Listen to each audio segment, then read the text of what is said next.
The House Speaker Kevin McCarthy has had his hands on the gavel for just over 2 weeks now, and if you're a person in power, you better believe your expert fact checker Daniel Dale is watching your words. Daniel, good morning. You found some of McCarthy's claims misleading, and some are just plain wrong.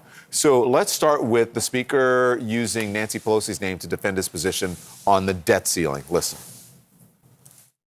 When Trump was president and Nancy Pelosi was Speaker, they became a debt ceiling agreement, and it was a cap agreement for 2 years to cap the spending and make those decisions. Daniel, what did you find? Don, this stuff is highly misleading. McCarthy's trying to say, look, why is it crazy for us Republicans to impose a spending cap? Nancy Pelosi, Democrat, did a spending cap in 2019.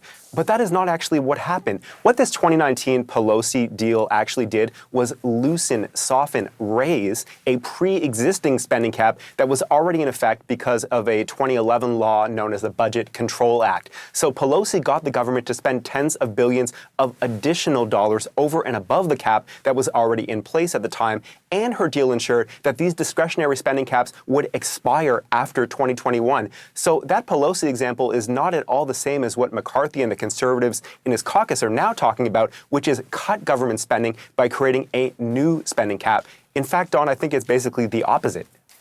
Daniel, we've also been hearing Speaker McCarthy repeat the Republican talking point about getting rid of tens of thousands of IRS agents. Listen to this.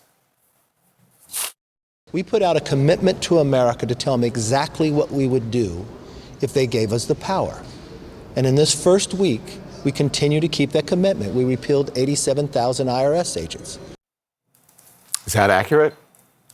Don, McCarthy is wrong in two ways here. First of all, House Republicans didn't actually repeal anything. They did vote to repeal. They passed a bill to repeal more than $70 billion in new IRS funding. But that bill is not going to get through the Senate or President Biden, so they have not changed the law. Second of all, this frequent Republican talking point you hear about how Democrats are hiring 87,000 new IRS agents is just not true. It's an exaggeration. The Inflation Reduction Act that Biden signed into law last year includes $80 billion in additional funding for the IRS. That will very possibly allow the IRS to hire tens of thousands of additional employees. But not even close to all these employees, Don, will be agents, the people who conduct audits and investigations, sometimes frighten people. Non-agents make up the vast majority of the IRS workforce, and many of the newly hired employees we know will be in things like customer service and operations, in IT. And experts tell us that many of the new hires will be making up for attrition, filling posts left by tens of thousands of retirements, departures, not taking newly created jobs. So the image McCarthy and other Republicans are trying to conjure, Don, of this army of 87,000 new agents coming to get you is not based on the facts.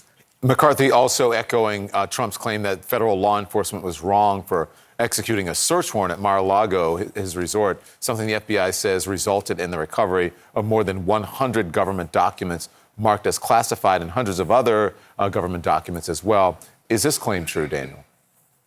We know it's not true, Don, that the government could have just come to Mar-a-Lago at any time, as McCarthy says, without executing a formal search warrant and gotten all the government documents there. The feds, first the National Archives, then DOJ, had been trying for more than a year at the time of the August search to get government records back from Trump without a warrant. It did not work. We know that. The Trump team didn't even give back all the records marked classified after DOJ went beyond asking and issued a subpoena for them in May. The Trump team hadn't even given all records back at the time a Trump lawyer signed a certification in June saying they had all been given back. And there was actually a day, June 3rd, where reps from the FBI and DOJ went to Mar-a-Lago without a search warrant. What happened? Well, according to a DOJ court filing, and I quote, the former president's counsel explicitly prohibited government personnel from opening or looking inside any of the boxes that remained in the storage room, giving no opportunity for the government to confirm that no documents with classification markings remained. So McCarthy claims that they could have just come and gotten these documents in Mar-a-Lago without a warrant.